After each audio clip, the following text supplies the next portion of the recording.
Olá pessoal, hoje a gente vai iniciar a nossa disciplina de eletrônica analógica 1, propriamente dita, né? Na última aula a gente só fez uma revisão de circuitos e hoje a gente vai começar a aprender sobre os componentes eletrônicos, como é que eles são formados, de que materiais eles são feitos e como é que a gente conseguiu descobrir ou inventar uma forma de você controlar a passagem de corrente dentro de um componente, que é exatamente isso que acontece em todos os componentes eletrônicos que a gente tem. Então, seja no celular, na televisão, no computador, a gente tem sempre componentes que que eles fazem, principalmente na eletrônica digital? Eles impedem ou eles permitem a passagem de elétrons. E a gente consegue controlar isso de uma forma inteligente. Então, isso é a principal característica dos componentes eletrônicos, tá? Principalmente os digitais. Então, vamos ver como é que eles são feitos. Os componentes eletrônicos eles são formados de semicondutores, tá? Não sei se vocês já ouviram essa palavra, mas qualquer equipamento eletrônico ou qualquer componente eletrônico, ele é formado por uma parte especial, né, de materiais que são semicondutores. Então vamos entender o que são os semicondutores. Aqui está a tabela periódica, que é aquela que a gente aprende lá no ensino médio, e o que a gente pode ver? A forma como os elementos são distribuídos aqui na tabela periódica tem a ver com a distribuição eletrônica dentro das suas camadas, né, dos átomos desses elementos. Então, se a gente olhar aqui mais à esquerda, a gente tem essas duas colunas aqui e a gente percebe que na primeira coluna todos os elementos só têm somente um elétron na última camada. Na segunda coluna eles têm dois elétrons na última camada. Tá?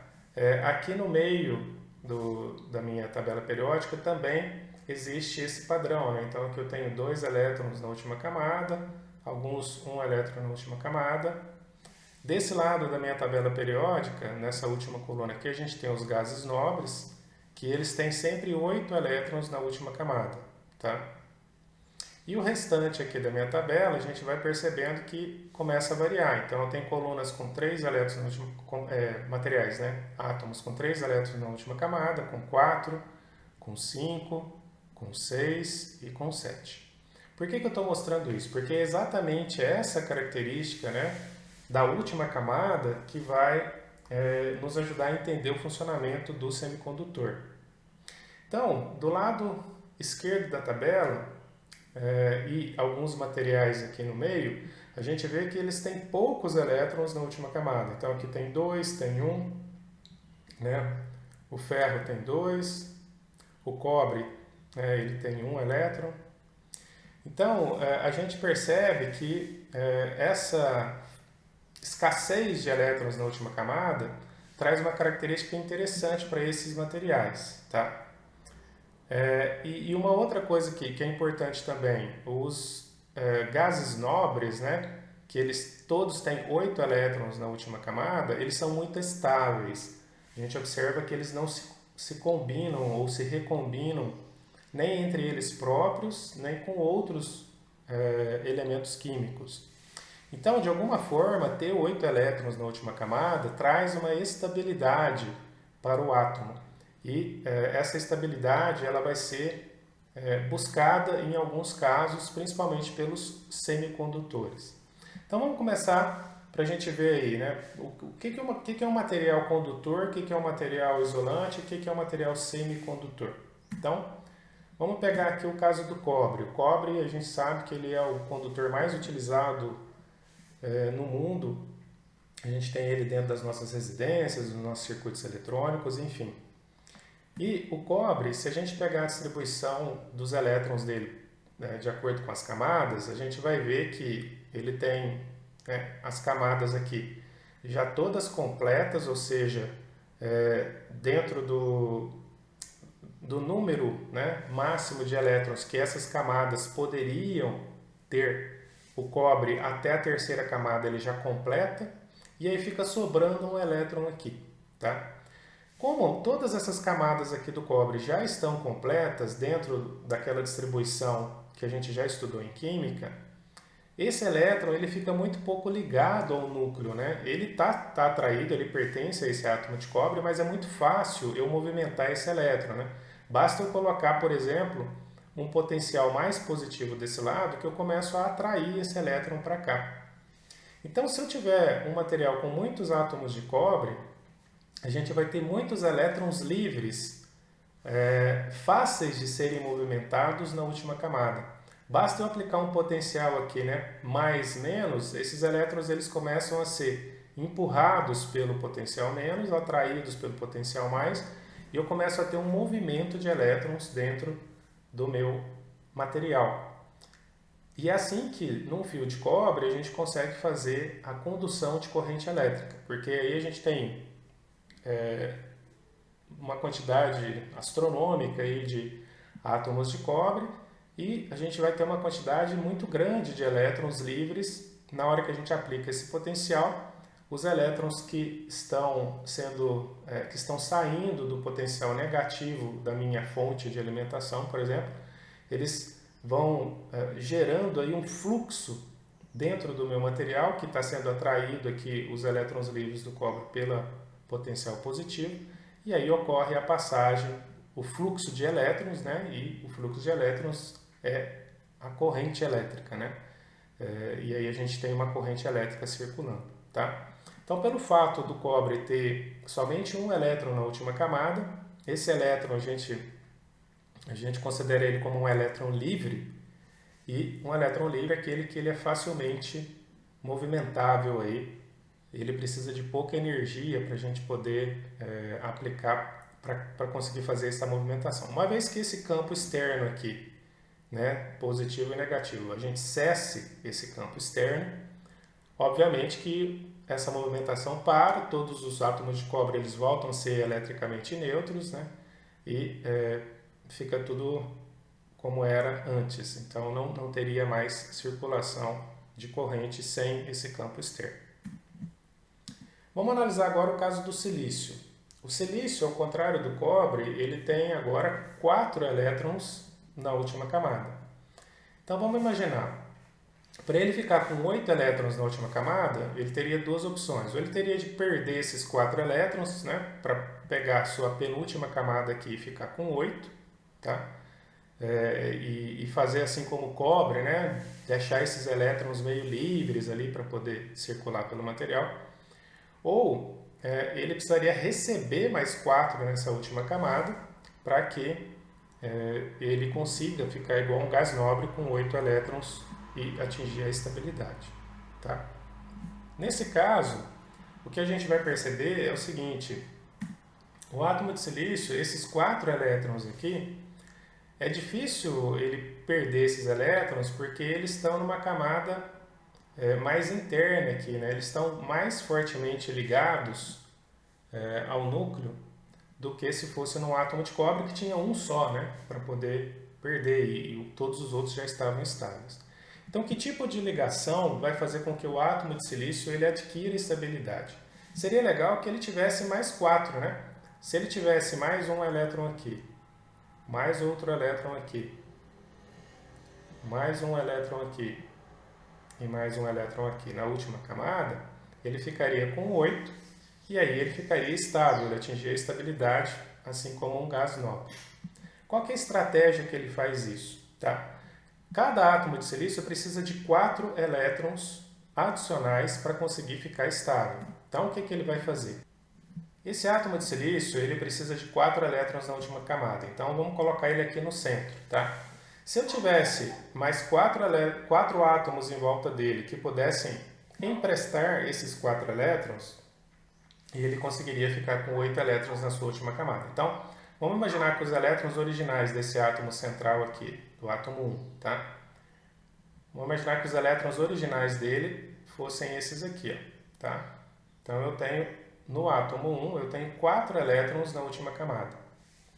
Cada um desses outros átomos que estão em volta desse átomo 1, ele vai emprestar um elétron da sua própria última camada. Então, esse átomo de cima aqui, ele vai emprestar um elétron, esse da direita mais um, o de baixo mais um, e o da esquerda mais 1. De forma que esse átomo central, agora, né, com esses elétrons emprestados, ele vai ter 8 elétrons na última camada. E para que todos os átomos fiquem estáveis, esse átomo também, esse número 1, ele vai emprestar os seus próprios elétrons para esses 4 átomos aqui, formando o que a gente chama de uma ligação covalente. Portanto, os 4 elétrons originais do átomo 1, eles vão ser compartilhados com 4 átomos na sua vizinhança e cada um desses átomos também vai compartilhar um dos seus elétrons com esse átomo central. Então, esse átomo central ficou estável, né? Ele está agora com 8 elétrons na sua última camada. Isso vai acontecer ao longo de todo o material. Então, eu vou ter mais 4, né? No caso aqui desse átomo 2, por exemplo. Né? Aqui no átomo 2, eu vou ter mais 4 átomos em volta de silício, fazendo a mesma operação. No átomo 3 aqui, mais 4 átomos, aqui em cima, né? Mais 4 átomos em volta dele. No 4 aqui, também, né? Um em cima e um embaixo, direita e esquerda. E no de baixo aqui é a mesma coisa. Então, o que a gente vai percebendo? Que à medida que esses átomos eles vão fazendo essas ligações covalentes, eu vou formando uma rede de ligações em que todos os átomos ficam estáveis, ou seja, eles ficam com 8 elétrons na última camada, e essa é a situação que eu gostaria de ter. Essa rede que é formada é chamada de cristal. Então, existe uma configuração desse material que favorece a estabilidade dos átomos que estão presentes nesse componente, tá? Nesse elemento. E, bom, isso aqui é uma recordação lá do ensino médio, né? Só para vocês poderem ter esse contexto. Então, o átomo de silício, como é que a gente representa, né? As ligações, ao invés de a gente ficar desenhando toda hora esse monte de elétrons aqui, a gente representa, né, através desses tracinhos, onde isso aqui são ligações covalentes, tá? E essas ligações, por serem feitas através de compartilhamento de elétrons, elas são mais difíceis da gente quebrar, né? É mais difícil, uma vez que essa ligação aqui essas ligações elas estejam feitas ao longo de todo o cristal, tá? Para a gente quebrar essas ligações, a gente precisa de uma energia muito maior do que aquela que a gente tinha lá no cobre para poder ficar movimentando os elétrons. Então, quebrar uma ligação covalente demanda energia, que a gente precisa ceder para o material, tá? Então, é assim que a gente forma um cristal de silício. Então, aqui a gente tem, né, a representação do cristal de silício. E aí, como eu falei para vocês, para a gente quebrar essa ligação covalente, ou seja, para que esse elétron ele fique igual um elétron do cobre, que eu consiga movimentar ele, eu preciso colocar energia nele, tá? Existem 3 formas de eu fazer isso, tá? Vamos imaginar, eu tenho esse elétron aqui que estava nessa ligação covalente, enquanto ele estiver aqui nessa ligação covalente, ele está estável. Como é que eu tiro ele dessa ligação covalente? Ou seja, como é que eu deixo ele livre para ser movimentado dentro do meu componente? Existem 3 formas básicas que eu consigo fazer isso. A gente pode fazer isso fornecendo energia através de luz, a gente pode fornecer energia através de calor, ou a gente pode fornecer energia através de campo elétrico para conseguir fazer com que eu não tenha mais esse elétron nesta posição aqui da minha rede, tá? Uma vez que eu consiga fornecer energia para esse elétron sob uma dessas 3 formas, eu tenho uma coisa que a gente chama de geração par elétron-lacuna. Por quê? O elétron que estava aqui, à medida que ele ganhou energia, ele subiu de camada, né? Ele estava numa camada onde ele estava fortemente preso ao material e agora ele está solto. E na hora que ele está solto, a gente chama que ele é um elétron livre. Então, antes ele estava na minha ligação covalente e agora ele está mais externo, né, a esse átomo e eu consigo movimentá-lo com mais facilidade. Mas isso não veio de graça, eu precisei dar energia para ele. Isso acontece, pessoal, de uma maneira espontânea. Esses átomos aqui, eles ficariam todos parados, esses elétrons, desculpa, ficariam todos parados nas suas posições se eu tivesse em zero absoluto. Mas à medida que eu tenho agitação térmica, que eu tenho calor, isso aqui vai acontecendo espontaneamente. Então, na temperatura ambiente, a gente tem essa geração de par elétron-lacuna através do próprio calor do ambiente. Então, a própria temperatura do ambiente vai fazendo com que esses elétrons que estão nessas ligações covalentes, eventualmente, eles fiquem livres, tá?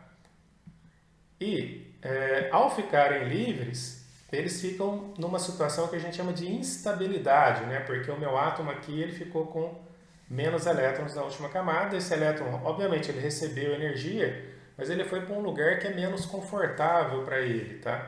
Apesar dele ficar mais fracamente ligado ao átomo, mas ele quer ter uma estabilidade. Então, essa situação em que é gerado um par elétron-lacuna, ela é uma situação em que fica muito... existe uma grande probabilidade desse elétron procurar uma lacuna ou voltar para a própria lacuna, né? Para o próprio espaço que ele deveria ter ocupado aqui, ou procurar uma lacuna num átomo vizinho, tá? E se isso acontece, quando ele encontra um lugar para ele poder ficar estável de novo, ele perde essa energia que ele ganhou. E aí, na hora que ele perde essa energia, como é que isso se mostra no material, né? Porque na natureza nada se cria, nada se perde, tudo se transforma. Então, essa perda de energia, em alguns casos, vai fazer com que seja emitida luz. E esse é o princípio de operação do LED, tá? Na maioria das vezes, né, quando a gente não projeta para que aconteça essa emissão de luz, ele perde essa energia na forma de calor também. Então, quando a gente fornece energia para o material, a gente tem uma geração de par elétron-lacuna, e quando o elétron ele retorna para a sua posição original naquela ligação covalente que ele estava, ou de um átomo vizinho, a gente fala que é uma recombinação elétron-lacuna. Para ter a geração de par elétron-lacuna, precisa ter um ganho de energia para o elétron. Para ter uma recombinação, eu preciso que ele perca energia, tá? Muito bem. Esse fato, né, de eu ter eventualmente alguns elétrons livres aqui por conta desse ganho de energia, é um fato que ele gera poucos pares elétron-lacunas, tá? É um processo aleatório que está presente em todos os materiais semicondutores, mas a quantidade de elétrons livres devido a esse processo, por exemplo, de calor, né, de agitação térmica, que a gente chama de emissão espontânea, é muito pequena, tá? Então, se a gente quiser movimentar esse elétron, a gente consegue, mas a quantidade em relação à quantidade total, né, que a gente poderia movimentar no átomo acaba sendo menor, tá?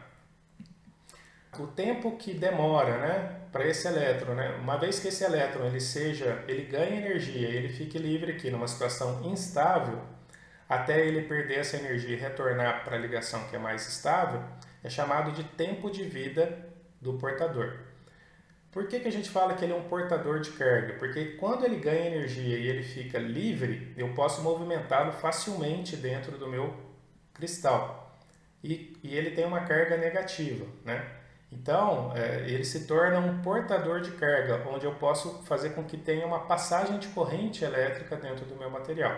Quando ele retorna para a ligação covalente, né, se não existir nenhuma outra lacuna dentro né, se isso aqui voltar à estabilidade, ele não consegue mais ser movimentado.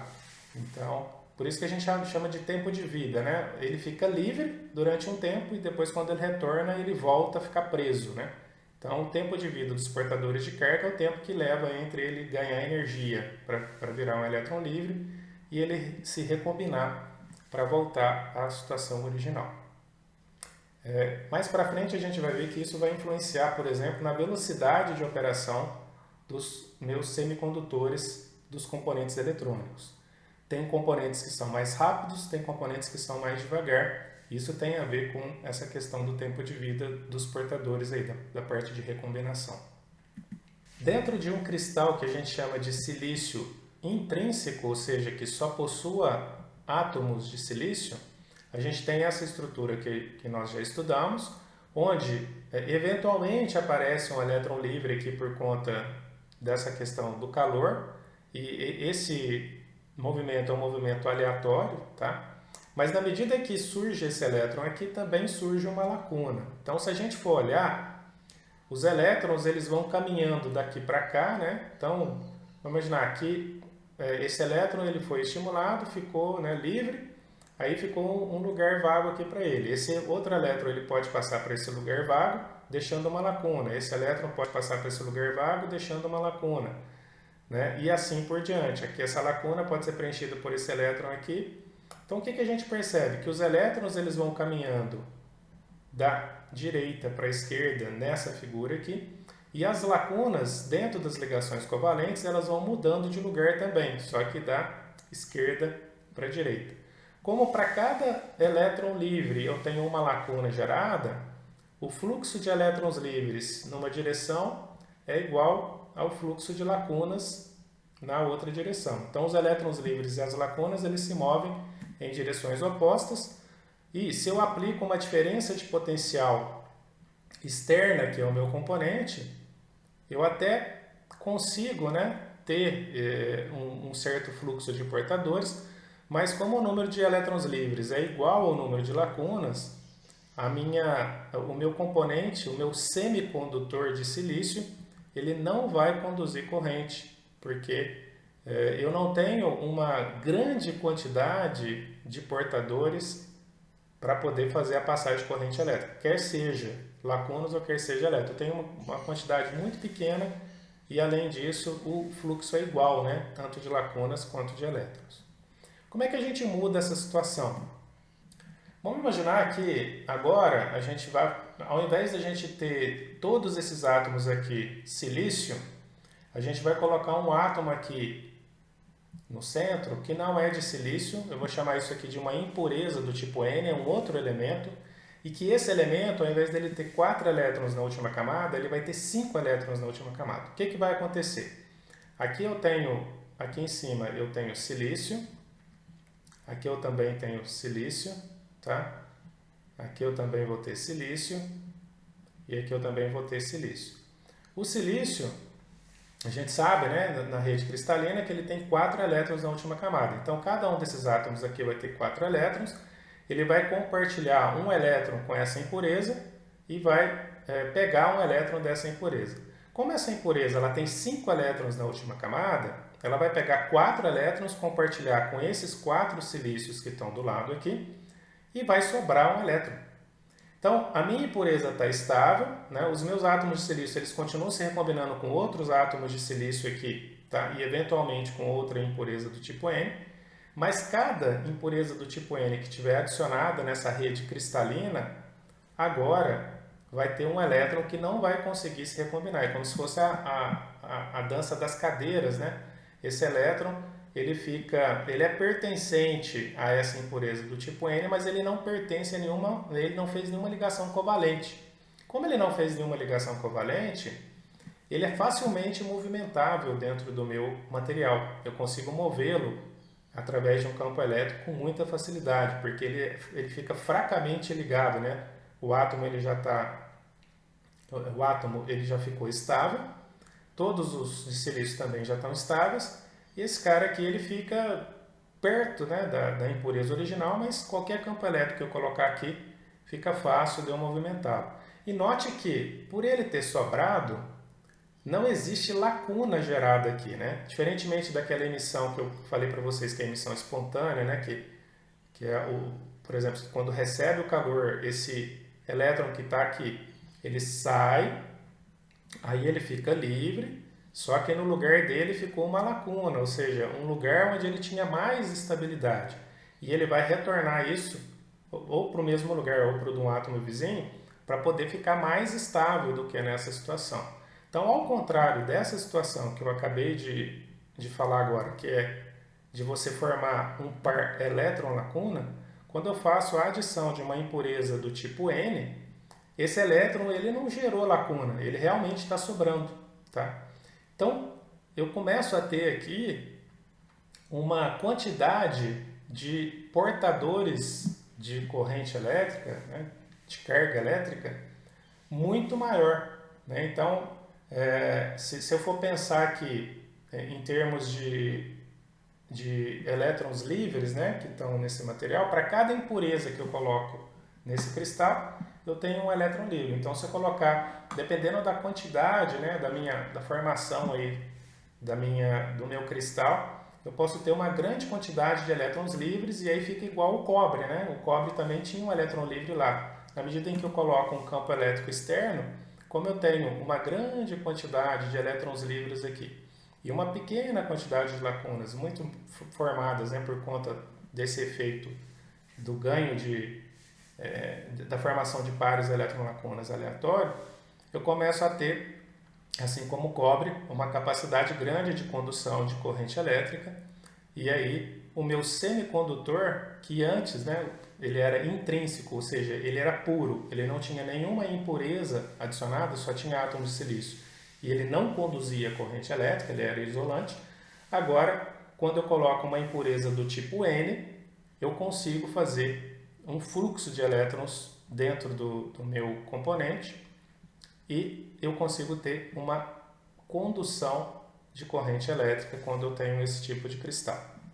Aqui uma coisa interessante, um termo que é importante a gente já lembrar, é o seguinte: como eu tenho muito mais elétrons livres num cristal do tipo N, ou seja, aquele que eu adicionei uma impureza com 5 elétrons na última camada, como esse número de elétrons ele é muito maior do que os de lacunas, que são geradas pelaquela emissão espontânea, eu chamo no cristal tipo N os elétrons são portadores majoritários, enquanto que as lacunas são portadores minoritários. Elas estão em muito menor número do que os elétrons no cristal do tipo N. E eu consigo fazer isso de uma outra forma também.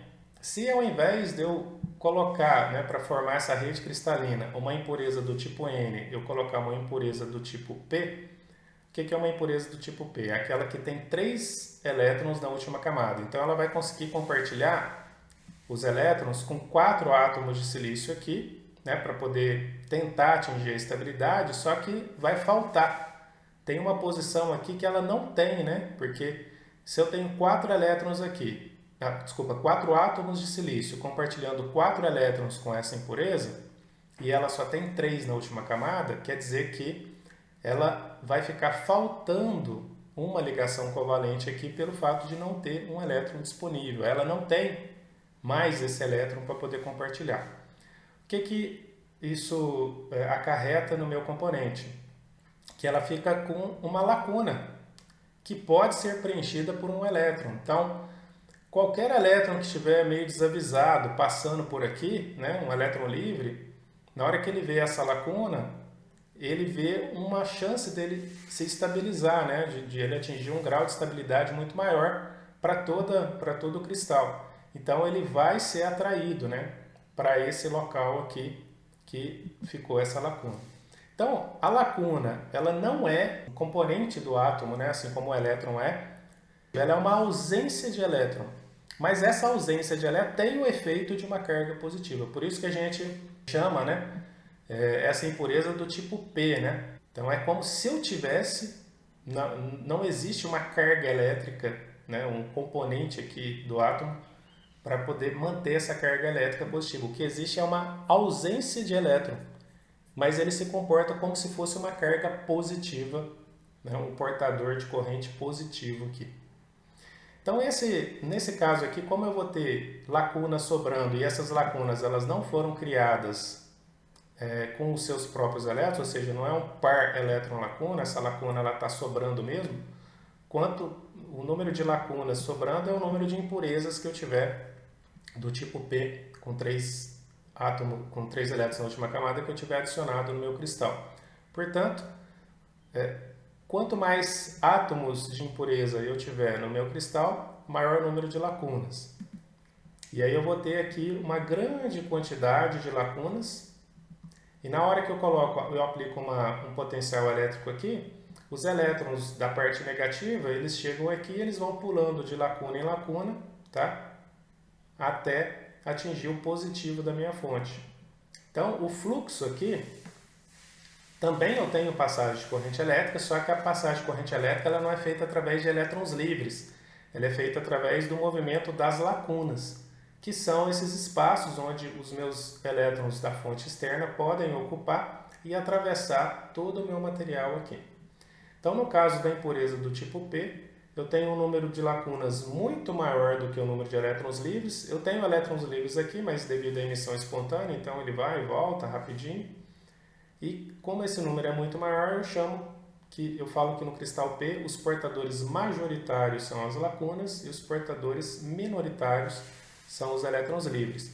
E se eu tiver um cristal do tipo P, ele conduz corrente elétrica, né? Ele consegue fazer o mesmo papel, por exemplo, do cobre na condução de corrente elétrica. Óbvio que não com a mesma condutividade, mas eu tenho já um fluxo muito grande aí de portadores dentro do meu material, tá?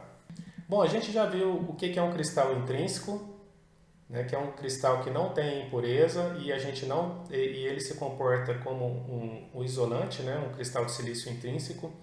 A gente viu que quando a gente adiciona uma impureza, quer seja uma impureza do tipo N ou quer seja uma impureza do tipo P, a gente faz um silício dopado.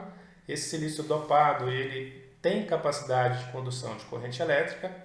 E no próximo vídeo eu vou mostrar para vocês como é que a gente forma o primeiro componente eletrônico, o componente mais básico que a gente poderia ter, que é formado a partir desses dois cristais, né? O cristal do tipo P e um cristal do tipo N. Quando a gente junta essas duas coisas, o que acontece? Então isso aí vai ficar para o próximo vídeo. Até a próxima.